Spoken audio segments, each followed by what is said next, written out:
మొంతా తుఫాన్ హెచ్చరికలతో కాకినాడ జిల్లా యంత్రాంగం అప్రమత్తమైంది. జిల్లా అధికారులతో టెలికాన్ఫరెన్స్ నిర్వహించారు కలెక్టర్. తుఫాను ప్రభావం ఉండే అన్ని మండలాల్లో వెంటనే కంట్రోల్ రూమ్లను ఏర్పాటు చేయాలని ఆదేశించారు. గ్రామ స్థాయిలోని సిబ్బంది అంతా క్షేత్రస్థాయిలో అందుబాటులో ఉండాలన్నారు కలెక్టర్. 28న సాయంత్రం లేదా రాత్రికి కాకినాడ సమీపంలో తుఫాను తీరం దాటే అవకాశం ఉందని అంచనా వేస్తున్నారు.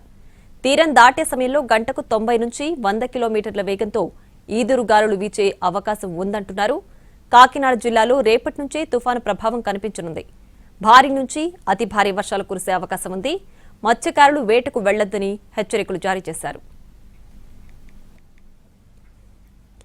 తుఫానుకు సంబంధించి మరిన్ని వివరాలు మా ప్రతినిధి అందిస్తారు.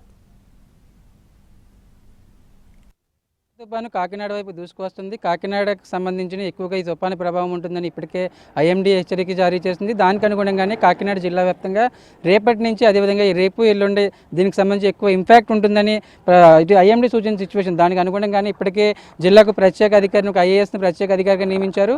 అంటే దీనికి సంబంధించి మత్స్యకారులు ఎవరు వేటకు వెళ్లొద్దు. సముద్రంలో గతంలో ఎప్పుడూ లేని విధంగా భారీ స్థాయిలో వర్షాలు అదేవిధంగా భారీ ఈదురుగాలు వేస్తాయని, గంటకు 90 నుంచి 100 కిలోమీటర్ల మేర భారీ ఈదురుగాలు వేస్తాయని ఇప్పటికే అధికారులు ప్రకటించారు. దానికి అనుగుణంగానే మత్స్యకారులు ఎవరైనా సముద్రంలోకి వేటకు వెళ్ళినా వాళ్ళందరినీ తిరిగి తీసుకొచ్చే ప్రయత్నం చేస్తున్న పరిస్థితి. ఎందుకంటే కాకినాడకి తునికి మధ్య తుఫాన్ తీరం దాటుతుందని అధికారులు అంచనా వేస్తున్నారు. దానికి అనుగుణంగానే దాని వేవ్ అనేది ఉంది. దానికి సంబంధించి ఇప్పటికే జిల్లా యంత్రాంగం కూడా అప్రమత్తమైంది. మండలాల వారీగా ఇటు తుఫాను ప్రభావిత మండలాలు ఏదైతే ఉన్నాయో మండలాల వారీగా ప్రత్యేకంగా హెల్ప్ లైన్ నెంబర్లు ఏర్పాటు చేశారు. రెవెన్యూ అదేవిధంగా పోలీసు విద్యుత్ అధికారులకు ఈ నెల 30 వరకు కూడా సెలవులు రద్దు చేస్తూ ప్రభుత్వం ప్రకటన తీసుకుంది. దానికి అనుగుణంగానే ఇప్పటికే హోప్ ఐలాండ్లో ఇటు కాకినాడకు సంబంధించి చుట్టూ సముద్రం మధ్యలో ఒక హోప్ ఐలాండ్ అని ఉంటుంది. ఆ హోప్ ఐలాండ్లో దాదాపు 110 మంది అక్కడ నివాసాలు ఏర్పాటు చేసుకుని ఉంటూ ఉంటారు. వారికి సంబంధించి అధికారిక లెక్కల ప్రకారం 110 మంది ఉన్నప్పటికీ కూడా మరికొందరు ఇంకా ఎక్కువగానే ఉంటారు ఆ నెంబర్ అనేది. దానికి సంబంధించి వారందరినీ కూడా బయటకు తీసుకురావడానికి రెవెన్యూ అధికారులు అదేవిధంగా ఆర్డీఓ ఆధ్వర్యంలో వాళ్ళందరూ అక్కడికి వెళ్ళినప్పటికీ కూడా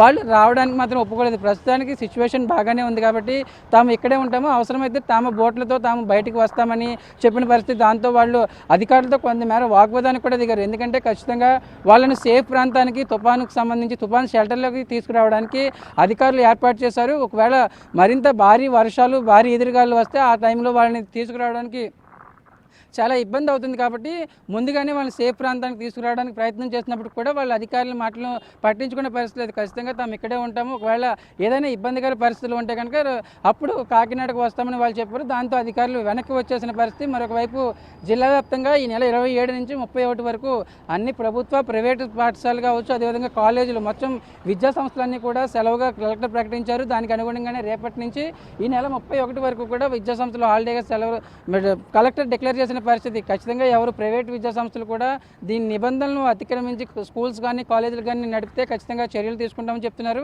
అంటే ఎక్కువగా ఈ సముద్రానికి సంబంధించి తీర ప్రాంతంలో ఇటు ఉప్పాడ కొత్తపల్లి అదేవిధంగా తొండంగి మరొకవైపు తుని వరకు కూడా కోటనందూరు ఇలా ఈ 4 మండలాలకు సంబంధించి ఎక్కువగా ఈ తుఫాను తీర ప్రాంతంలో ఎక్కువగా దీని ఇంపాక్ట్ ఉండే అవకాశం ఉంటుంది. దానికి అనుగుణంగానే ప్రభుత్వం కూడా చర్యలు తీసుకుంటుంది. ఇటు ఎన్డీఆర్ఎఫ్ అవసరమైతే ఎస్డీఆర్ఎఫ్ సంబంధించిన బృందాలను కూడా తీసుకురావడానికి ఏర్పాట్లు చేస్తున్నారు.